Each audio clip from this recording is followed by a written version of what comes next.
Hyperliquid is blazing fast, generating massive amounts of data that makes traditional RPC monitoring overwhelming.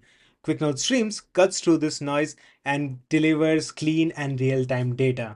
In this video, let me show you how we can build a Hyperliquid analytics dashboard using streams, which will show us some metrics from both the sides, HyperCore as well as HyperEVM. So without any ado, let's jump into it. So we will be building this app where we will have few analytic metrics from HyperCore as well as HyperEVM. As you can see, we have some information for Hype token over here. You can see the price, market cap, circulating supply and the total supply. Then we also have a live price chart for the Hype token.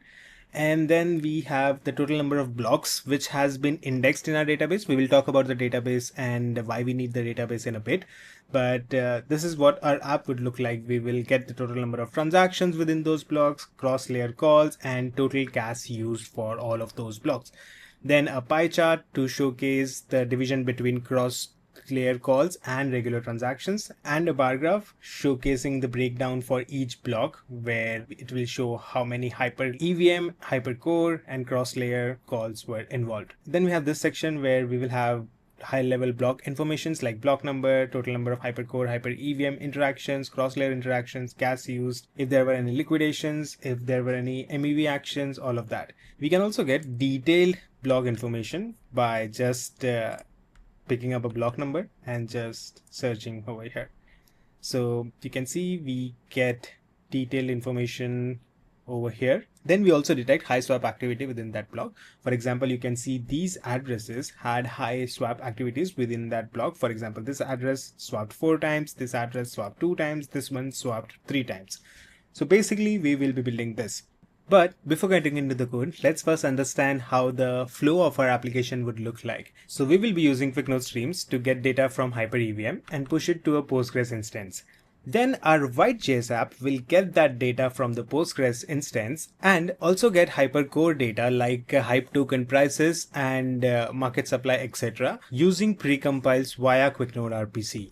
So this is how the flow of the app would look like. Now let's get into the code. So the implementation will be divided in these 4 sections, where first we will set up a QuickNode stream, then we will have the backend implementation, then we will have the frontend implementation, then we will see configuration files, and then finally we will run the app. So first let's see how we can set up QuickNode streams to get that enhanced HyperEVM data.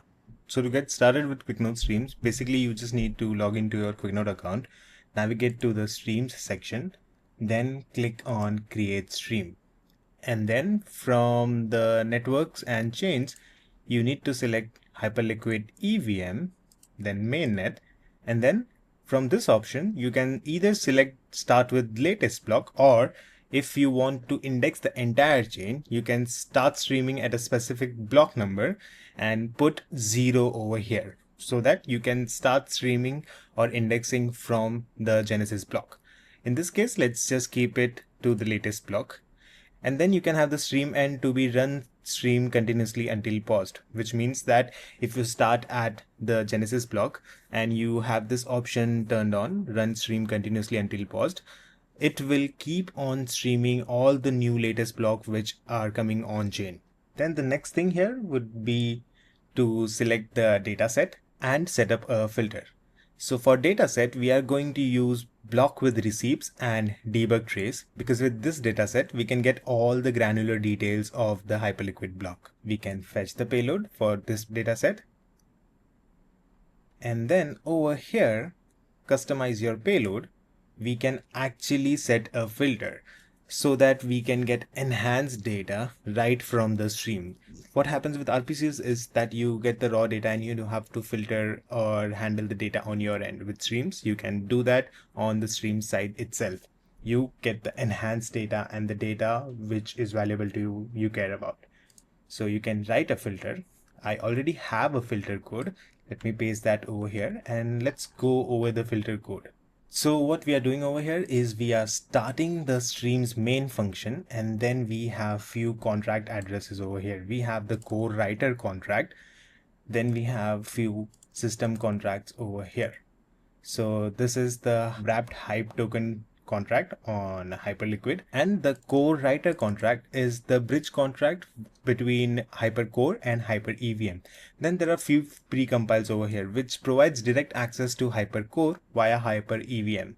Then we are targeting few event signatures over here. For example, transfer event signature, Oracle read event signature, swap event signature, liquidation event signature, and position closed event signature. Then we have a basic MEV patterns detector. For example, if someone is making minimum profit more than 0.01 ETH, or if someone has more than 2 swaps in one block, that we will consider as MEV. You can create any condition in here. This is just an example condition. Then we are processing the data, we are processing the block, we are processing the receipts and traces separately.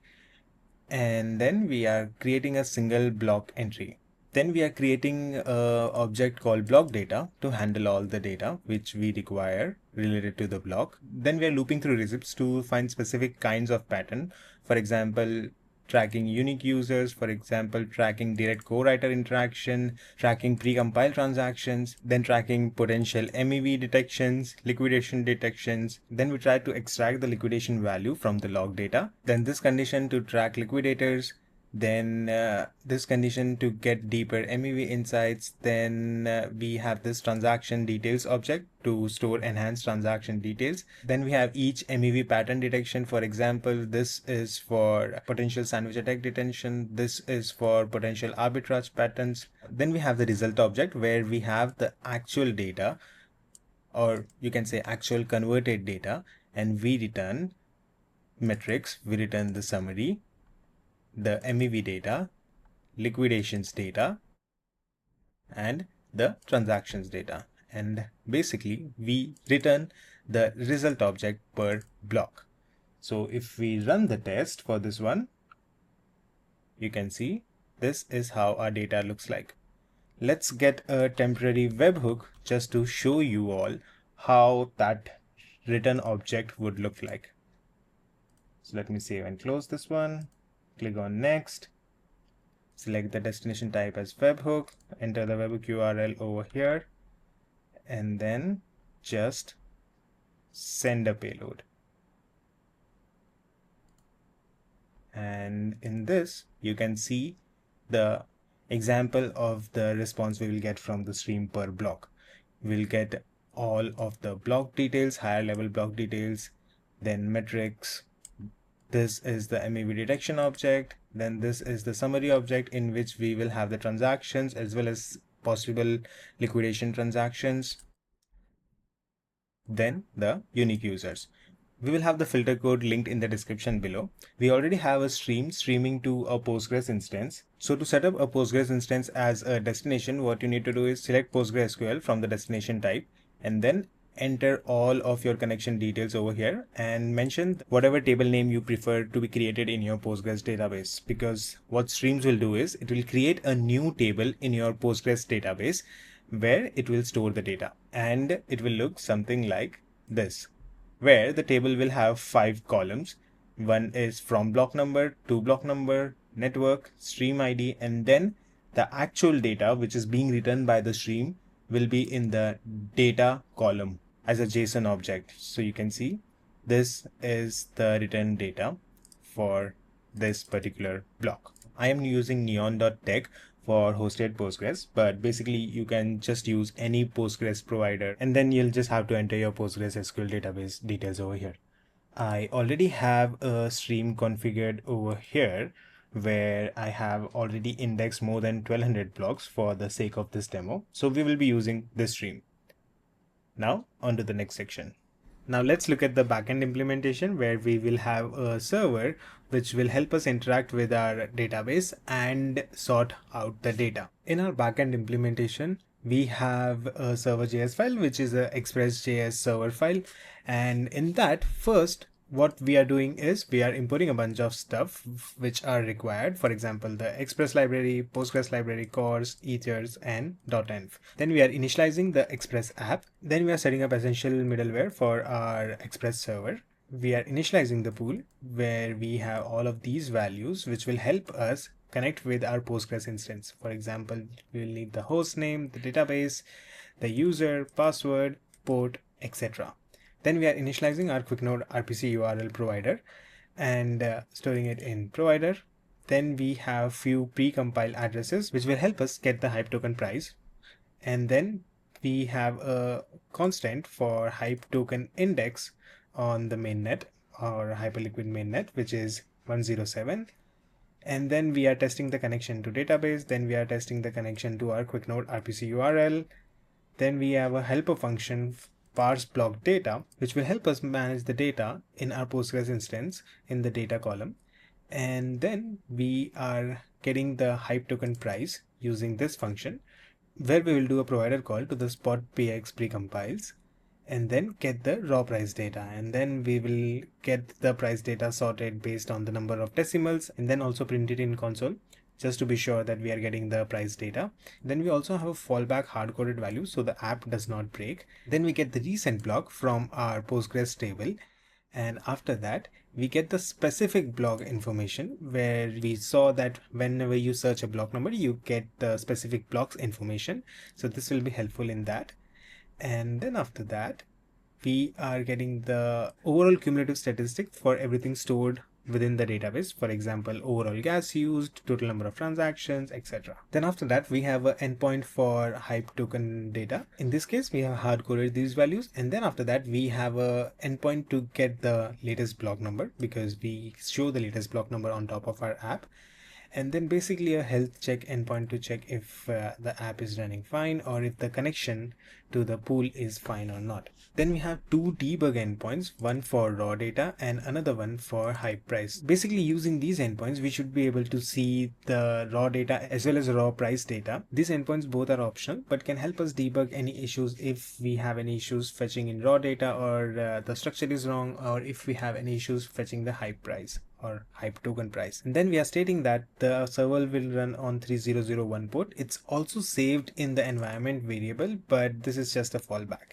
And then we have a bunch of console statements once the server is running. For example, we will print that the backend server is running on this port. We will check the database connection and print that. Then we'll also have few API endpoints listed in the server console. So this is how our server.js looks like, which is the Express.js app. Now let's look at the front-end implementation. In our front-end app, we have a bunch of files. We have the HTML structure, then we have the main file, which is the entry point of our app. Then we have some styling for our app. Then app.tsx is the main app, where first we are importing all the required things. We are importing few modules from React, we are importing Axios, we are importing format from datafns library, we are importing a bunch of other modules from the recharts library, then we are importing the styles. Then we are declaring our backend API URL over here, and then defining few TypeScript types.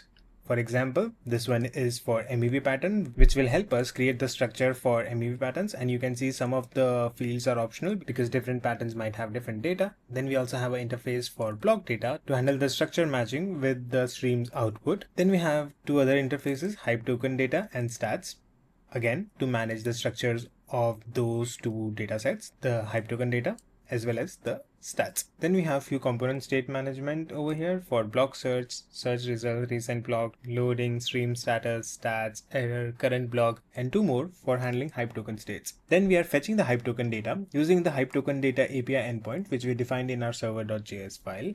Then we fetch the stream data from backend using the blocks/recent endpoint, again defined in the server.js file. Then we update the connection status and some error handling over here.